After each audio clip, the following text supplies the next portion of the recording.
네, 지금부터는 새해 초부터 적신호가 켜진 국내 경기 상황과 앞으로 전망에 대해서 살펴보겠습니다.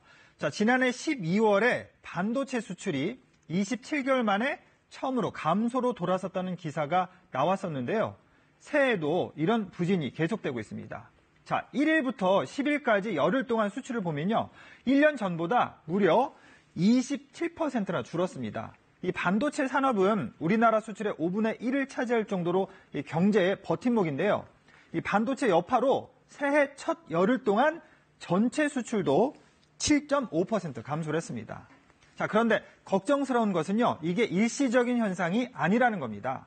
자, 국책연구기관인 한국개발연구원 KDI가 이달에 내놓은 보고서를 보면요, 경기 둔화 추세가 지속적인 모습이다, 이렇게 분석을 하고 있습니다. 이 기관은 지난해 11월부터 3달 연속해서 경기 둔화라는 표현을 쓰고 있는데요.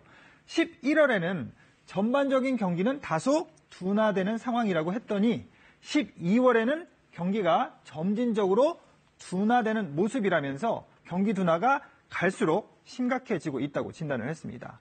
자, 한국개발연구원은 이런 경기 둔화 요인으로 내수와 수출의 동반 부진을 꼽고 있는데요. 먼저 내수를 보면요. 지난해 11월 소매 판매는 전달보다 1% 늘었지만요. 9월과 10월 평균 2.8%가 늘어난 것보다는 적게 증가를 했습니다. 12월 소비자 심리 지수도요. 기준치 100보다 낮은 97.2에 그친 데다가 설비 투자와 건설 투자도 모두 큰 폭으로 줄었습니다. 한마디로 물건을 만들어도 국내를 막론하고요. 안 팔리고 투자도 안 한다는 겁니다. 자, 문제는 앞으로 전망도 좋지 않다는 건데요. 산업연구원이 국내 560여 개 제조업체를 조사해서 제조업 경기 실사 지수라는 것을 내놓았는데요. 제조업이 느끼는 1분기 경기 전망은 시황과 매출 모두 80대까지 떨어져서 기준치 100을 크게 밑돌았습니다. 특히 1분기 매출 전망은 85로요. 지난해 4분기보다 10포인트나 떨어져서 부정적인 전망이 더 강해졌다고 볼 수 있습니다. 자, 업종별로 보면요. 반도체의 경우 올해 1분기에는 보시는 것처럼 21포인트나 떨어진 90을 기록하면서 부정적 전망으로 돌아섰습니다. 자동차, 조선, 철강도요. 보시는 것처럼 이렇게 매출 전망이 일제히 두 자릿수씩 떨어졌습니다. 자, 매출 전망이 어두운 건 이른바 반도체 슈퍼 호황이 꺾이고요. 이 미국과 중국의 무역 갈등과 세계 경기 하락세 등 수출에 영향을 주는 대외 여건도 악화되고 있기 때문인 것으로 전문가들은 분석을 하고 있습니다.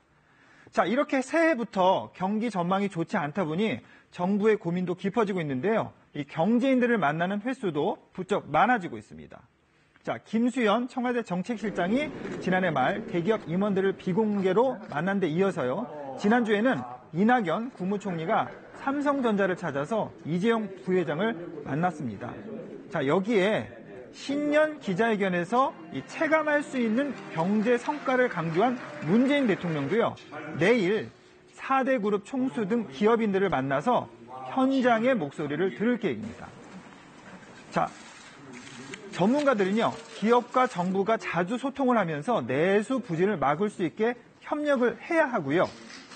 무엇보다 정보통신과 바이오 등 신산업을 집중적으로 육성을 해서 해외 시장을 개척해 우리 경제의 근본 토대를 다시 다져야 한다고 조언을 하고 있습니다. 친절한 뉴스였습니다.